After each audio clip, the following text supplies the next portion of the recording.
their slogans, man. Yeah, what's up? I'll tell you what, man. Listen, big slogans. acronym team. Yeah, big acronym team. We got a few of them. BAMF is another one that you guys haven't heard yet. Yeah, BAMF is another badass motherfucker. I think I know that one. All right. Maybe. The thing is that's why it's an acronym. Is so you can say it. Don't have to worry about getting fined. There you go. It's sometimes you just got to throw an acronym together, a slogan together, and get the team, all under one understanding of how we're about to go about our day. And I think Coach Nagy and the offensive staff, we came up with this in I think OTAs. Yeah. And kind of like wanted to make sure that everybody was on the same page on how we were going to get things done, how we were going to go to work every single day, the type of mindset that you need to have. And coaches come up with these slogans all the time, brother. This isn't as you know, this isn't the first slogan to ever, sometimes it's the acronyms, and you got like hold the rope. I do like when it's more, rope, yeah. I do like the feed the fire, fuel the fire, chop wood. Yeah. And then you just circle the wagons. There's a nice little when you have a team motto, and I think it comes from Navy SEALs and military world where you have a one-word phrase and it just snaps people back into locking in, right? Yeah. And that's what this is usually used for. Do you remember ours at Cincinnati? DEFWU, baby.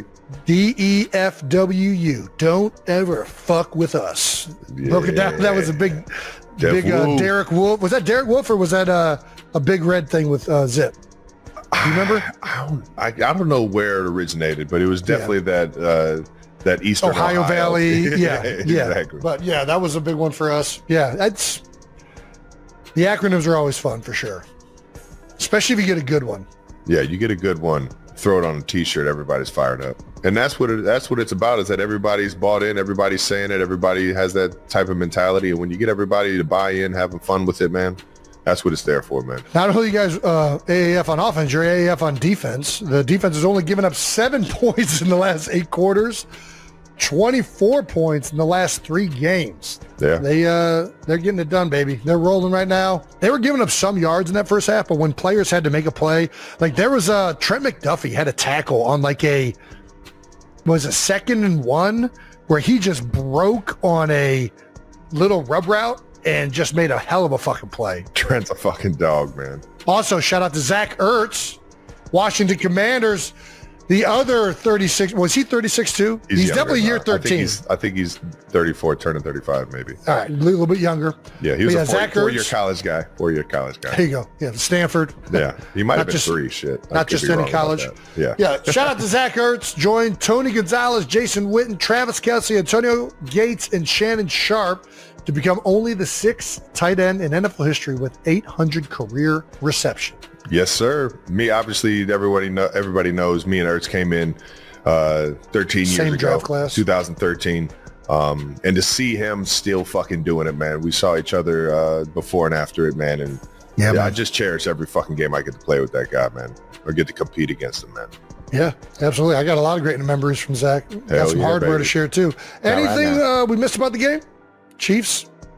No, man. We're rolling, baby. We're rolling. We got a big one this week against Buffalo on a short week, man. And the Bills got rolling again this past week. They were part of that, some of those blowout games that we saw on Sunday. And they put up 40? Is that right? Yeah. I mean, they can score with the best of them, baby. James Cook had over 220, 30 yards, something like that. Getting him the ball is pretty goddamn good. It's good strategy. Good strategy, yeah. So hopefully we can slow that down and keep putting up points like we've been putting up over the past couple of weeks. All right, now let's get to the rest of the NFL this week, which was a bunch of fucking blowouts like Jason was mentioning earlier. Let's start with this one. That was, it wasn't necessarily a blowout, but it was pretty one-sided. It was a blowout. Yeah, it was pretty one-sided. I feel comfortable saying that because the Giants already blew us out once, so we'll call it a blowout. It was blowout to blowout. Eagles 38, Giants 20.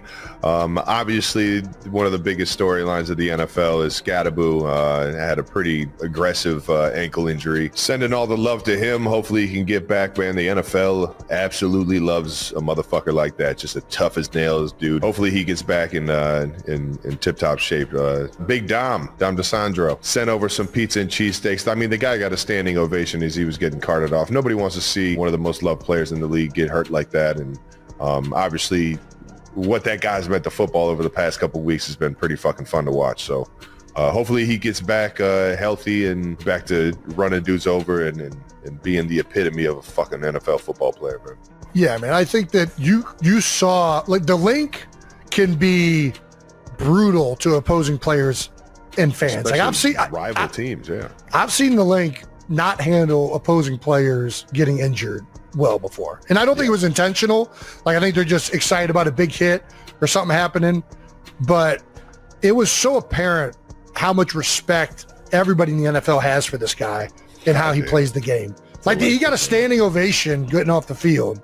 Like, very excited to see the future that Cam Skattebo has in this league, and in such a short time to entrench yourself with that much respect in this league just shows. I try and tell young players this all the time. Like, players like, oh, the fans are on me about this, or, I'm getting unfair criticism. Dude, if you just go out there and you play with reckless abandon, you will get cheered. Like, and I bring this story up all the time. Zach Ertz got crushed for a week or whatever. The first catch he had, he went out there and he ran through like 3 people, broke 3 tackles, and it was like being carried forward. And you know what happened? You know what the fans did? They fucking erupted in cheers. I don't want to hear like, oh, like they're saying mean things. Like, motherfucker, you control it.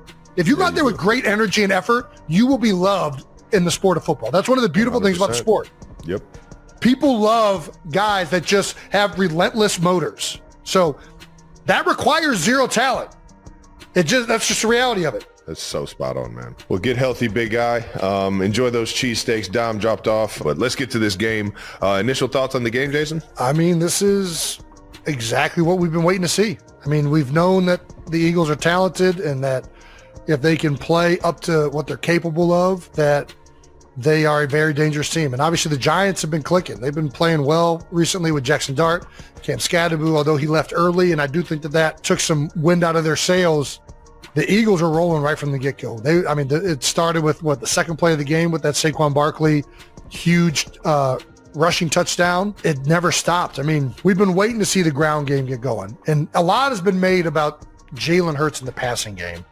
And that started to get fixed the last couple weeks. But I don't think people really realize how much, when you're running the ball well, it just makes everything go. Right? Your play action passing is better. You're in less third and long situations. You're in more third and manageable, even when you get to them.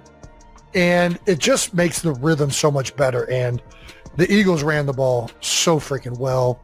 Landon Dickerson is finally looks like he's fully healthy, and he's been there for the last couple weeks. Brett Toth was in for Cam Jurgens being injured from last game, and he went in and played center in the Vikings game without any reps during the week, and it wasn't the best outing, right?